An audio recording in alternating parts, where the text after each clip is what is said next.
Et voici une chronique qu'ils n'auront pas sur France Inter, la chronique d'une peine ordinaire, un hommage à Pierre Desproges. Mon cher Pierre, je ne pouvais pas commencer ces chroniques sans t'écrire. C'est peut-être d'ailleurs toi qui m'en as soufflé l'idée, avec l'intention taquine de me voir être fustigé par tes turiféraires de toutes sortes.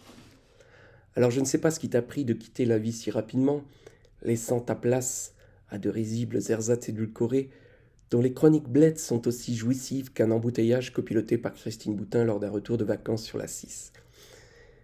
Si tu avais passé un peu moins de temps à siroter des Bordeaux millésimés au coin du feu, un livre à la main, nous aurions pu compter sur quelques chroniques de plus.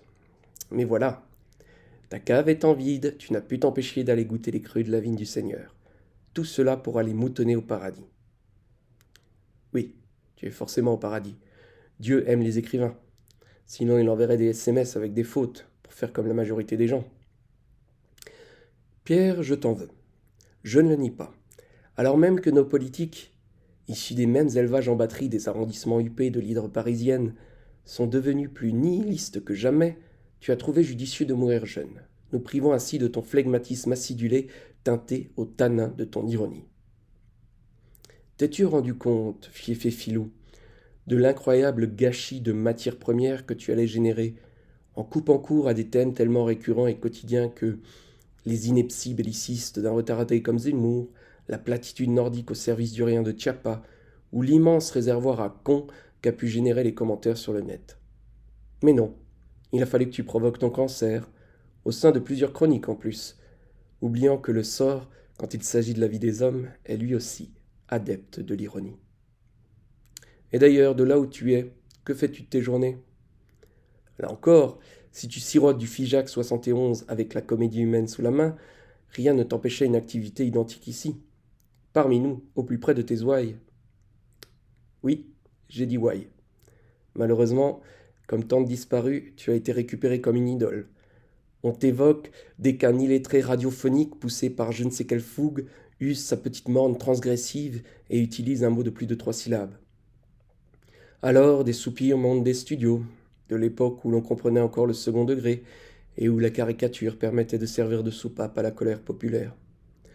On t'écoutait, le rire sarcastique près au coin de la bouche, nous parler de ton berger allemand, de science chiotte, d'un fonctionnaire zélé ou de tes rendez-vous spiritueux en Aquitaine.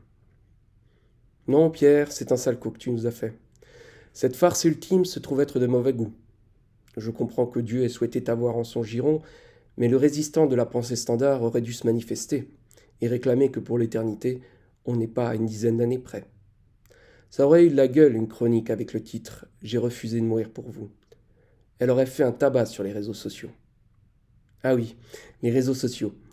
Assurément, tu y aurais trouvé là des diamants bruts de vide absolu, simplement en suivant les comptes Twitter d'un Darmanin, Sarkozy ou voire même d'un Wauquiez.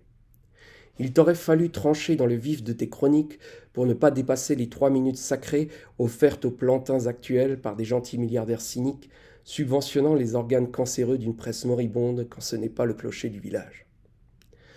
Pierre, mon cher Pierre, je vais commettre un sacrilège en t'invectivant de la sorte, d'autant plus que cette chronique ne soulèvera chez toi sûrement que lassitude ou peut-être, dans un excès de fatigue, un paternalisme compréhensif.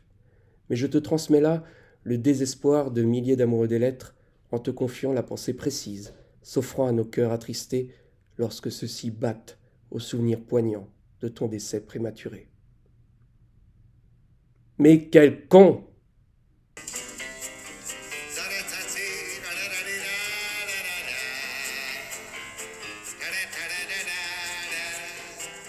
La comédie d'un jour, ah, la comédie